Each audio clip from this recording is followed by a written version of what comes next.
আসসালামু আলাইকুম। তুমি সফল হতে চাও, তোমার মেধা নেই, তোমার মধ্যে হতাশা কাজ করছে? It doesn't matter. একটা জিনিস মনে রাখবে, মেধাবীর চেয়ে পরিশ্রমী হওয়াটা বেশি জরুরি। এই জগতে অনেক মেধাবী ছাত্র আছে যারা ঝরে পড়ে গিয়েছে, যারা সফলতার মুখ দেখেনি, যাদের জীবন হয়েছে আস্ত করে।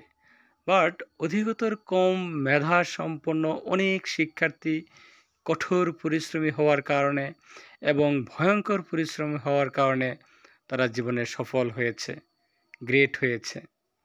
আবার শুধু কঠোর পরিশ্রম করলেই যে তুমি জীবনে সফল হবে তা কিন্তু নয়।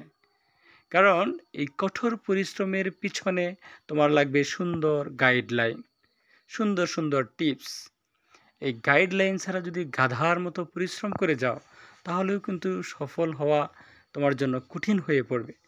কারণ এই পৃথিবীতে অনেক মানুষ আছে যারা গাধার মতো দিন রাত পরিশ্রম করে কিন্তু সফল হতে পারেনি।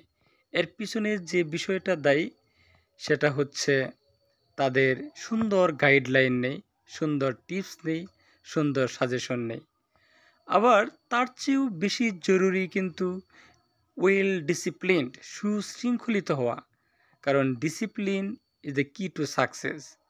যার মধ্যে ডিসিপ্লিন আছে, এই ডিসিপ্লিন জিনিসগুলো যে মেনে চলে, সে কিন্তু খুব কম পরিশ্রম করেও সে সফল হতে পারে, অনেক কাজ সমাধান করতে পারে।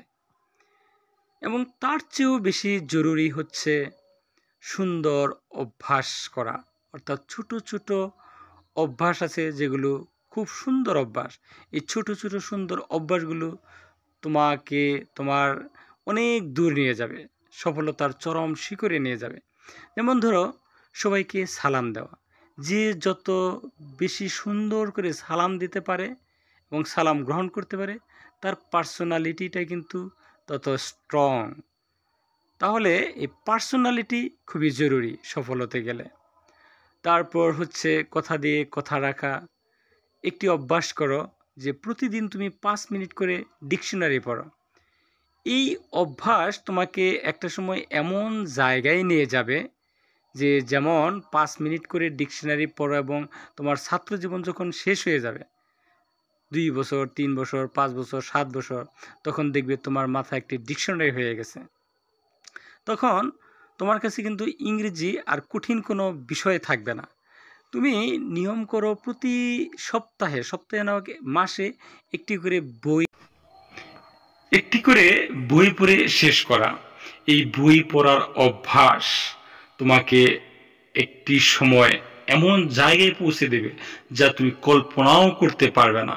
এমনও বই আছে যে 20 টাকা দামের একটি বই, 50 টাকা দামের একটি বই তোমার লাইফকে চেঞ্জ করে দেবে।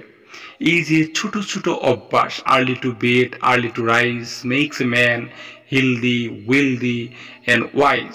সকাল সকাল ঘুম থেকে ওঠা, সকাল সকাল ঘুমোতে যাওয়া, এটা তোমাকে কি করবে? হেলদি, স্বাস্থ্যবান করবে, ওয়েলদি, ধনী করবে, ওয়াইজ, জ্ঞানী করবে। তাহলে একটি মানুষের জীবনে কি দরকার?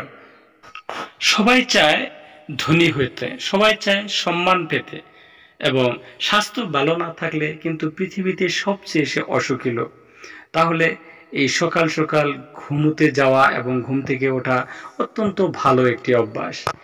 এই যে আমি যে কথাগুলো বললাম, এই কথাগুলো তুমি যদি তোমার জীবনে অভ্যাসে পরিণত করতে পারো, ইনশাআল্লাহ, আল্লাহর প্রতি যদি তুমি আস্থা রাখো, তোমার ভিতরে যদি আত্মবিশ্বাস থাকে, তুমি নিশ্চয়ই সফল হবে। Thanks for watching. আসসালামু আলাইকুম।